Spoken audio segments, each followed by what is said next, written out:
Joseph P. Gomer. I was a participant in the Great Experience from 1941 through 49. Actually, I was in it from 42 through 49. In 1948, Truman signed the executive order eliminating segregation in the military. I enlisted in July of 42, and I went into the aviation cadet program in September of 1949. I just wanted to serve my country at that period. Where were you? Where'd you live then? Iowa Falls, Iowa. How old are you now? 90. 90 years. Goodness, he's looking pretty good, boy. I know you got. There's so many questions going through my mind right now. I just being in your presence is an honor. How well did you know Colonel Wolford? Well, Colonel Wolford was about 2 years behind me, and he got his wings like in 45. But at that time, I had had a year of combat, and I was back in the States. But I didn't really meet him and get acquainted with him until Lockburn. And of course, when we got together here in Minnesota, I got better acquainted with him. Yeah, quite a legend in his own regard. So you stayed in how many years? 22 years. 22 years. And then you came back. You didn't go back to Iowa. You just for a quick visit. No, you still have some family down there? No family. So they pretty well, you relocated to Minnesota, is right. How come Duluth? Well, Duluth had an air base, and Scholastica was #1 for nursing training at the time, and my daughter wanted to be a nurse. Oh. And she graduated in 1972 and has done very well in the medical field. Is she still in Duluth then, or? Oh, no. Where is she? Currently Spokane. Oh. And you have other children? I have one other daughter in California, and she owns and operates a Pilates studio. Really? Actually, she has a master's in dance and choreography, but now she had to give up the dance group. She is in the health business. Wow. Wow, that's interesting. Now, did you teach her every dance step you knew? Is that how? No, if she'd had to depend on me, it would have been a failure. I'd have been in trouble. So what do you think of these red tails out here, seeing them again? What is that? Well, it brings back memories, you know. When we were flying we were the only 4-squadron group, and when we put up a full contingent, but including spares, we put up 72 of those aircraft. Really? And when you flew missions, you flew over North Africa? No, we were out in North Africa then. We were flying out of Italy, and targets could be anywhere from southern France to Greece. Wow. How many pilots were over there with you? I've been trying to remember just how many did rotate through the figure 240 comes up, but it might have been more. And when you were, when the unit was formed, were you already in when they formed the Tuskegee Airmen? Were you already in the Army? Well, first was the 99th and set up by executive order, and that was 1941. They were going to have one squadron in 99, and then they had the group, 332nd Fighter Group, with 3 squadrons, 300th, the 301st, and the 302nd. And did you volunteer for that, or how did you? You just went where they sent you. So you didn't even have a choice? No, when I graduated, they assigned me to the 301st Squadron.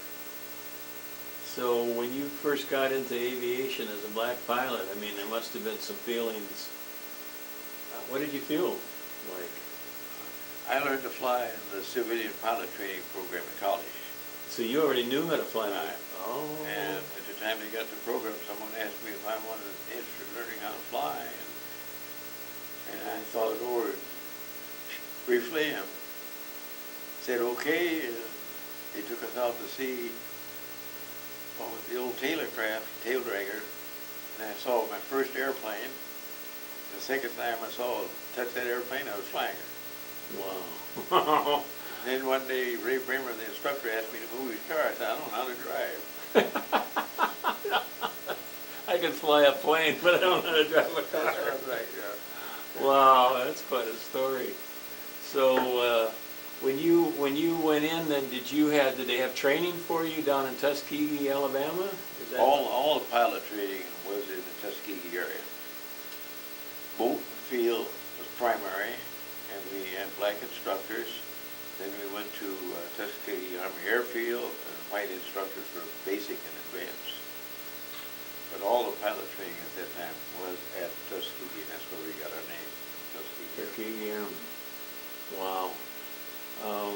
How many were in that first class with you?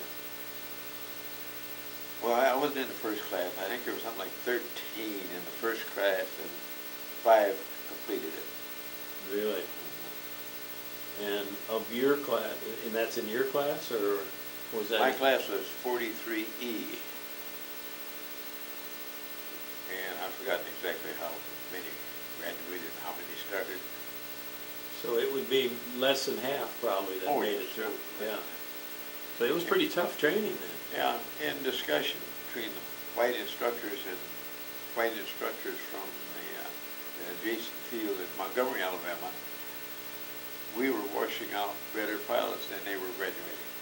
Really? That's and is it true then that you had this record that you didn't, did you not lose a plane? What was that record?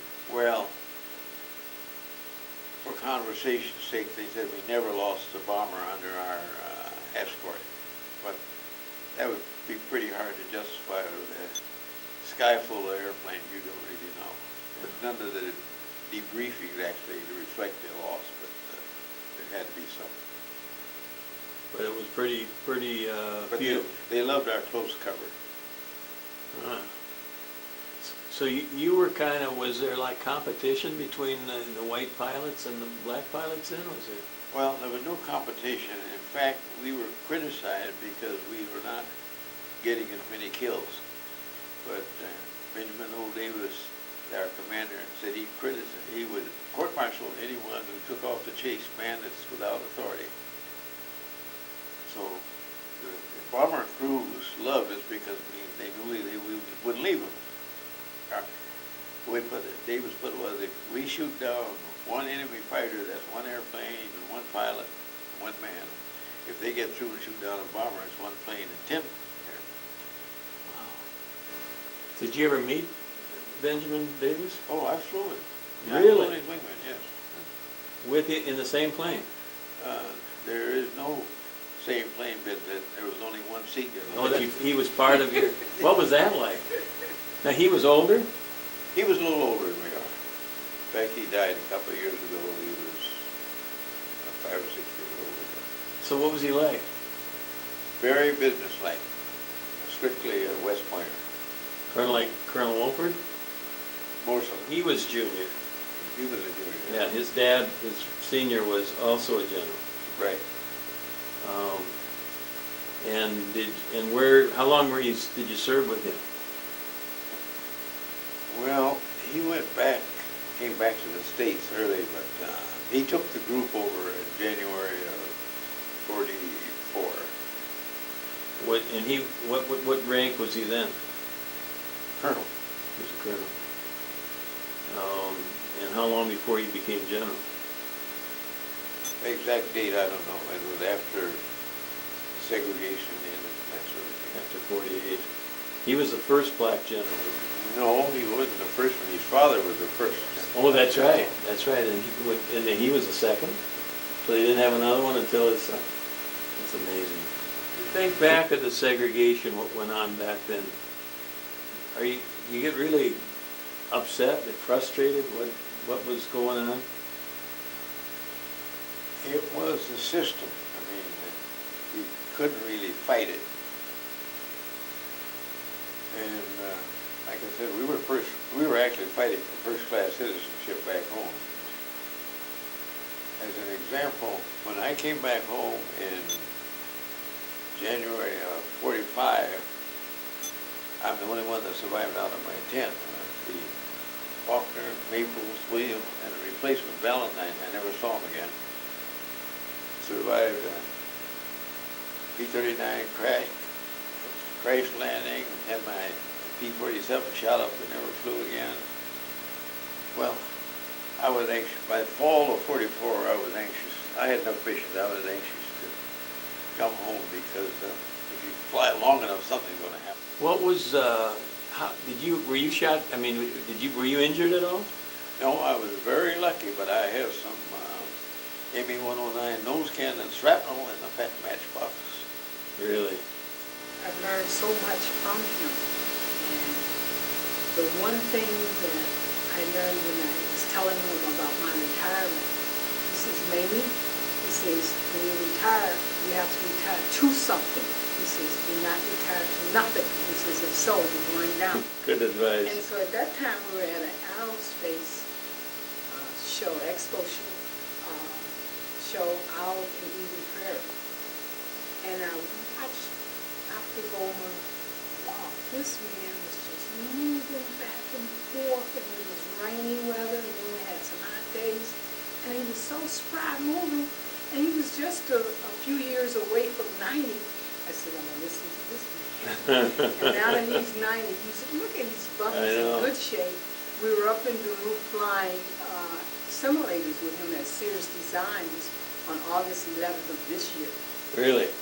And later on, we went to the Leif Erikson Park, and there was this police officer, I think his name is Officer Green, and came walking through all buffed and everything. And so he wasn't used to, I'm sure, in Duluth, having a whole crew of African-American kids come up to him, greeting him at dark at night, you know? Doesn't happen real often in Duluth, And so we looked at how, so he was just kind of standoffish a little bit. But when we mentioned Dr. Gomer's name, he says, you know, he's such a humble, great man. He says, for years, we would work out at the gym, and he'll be over there lifting his weights and everything. He says, I'm lifting my weights. He said, I never knew how great of a man that I was with until they had to fly over to him for his 90th birthday. Wow. He said, I did not know that was such a great company. No kidding. And then this man sit down, visited with us for about 30, 40 minutes in Leif Erikson Park. It was great. So what I've learned from both Dr. Gomer and Colonel Walker, humbleness. They're so humble, they never toot their own horn or anything, but they live the life of faith. You may not never ever hear them talk about their religion and that type of thing, but they live that life. It's great. Now, how many Tuskegee Airmen are still living? Do you have any idea? There's around 30 with combat experience that they're trying to get together next March. Oh, really? Now, how many others there are, I don't know. You have to remember that we were just the tip of the iceberg of the Black Army Air Corps, complete, replicated from the White Air Corps. So over a period of the great experience, there might have been 15,000 individuals, military and civilian, who played some part in that Tuskegee program. And you got to remember, all our people had to be trained from scratch. I had my crew chief wasn't over 19 or 20 in each crew in that fighter. And there were two names on that airplane.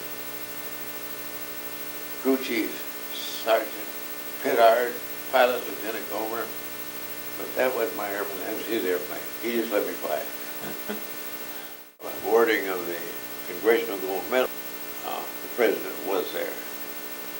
Were you at that? I was at that one. And that was in Washington? That was, How many were at that? Tuskegee? maybe a couple hundred or so. Anyone who could prove, I guess, that they had actually been in the original group got a medal. Probably a lot of people that would like to jump into that category Right. now. Mhm. It's always, A lot of wannabes. Right? yeah, wannabes. Wow.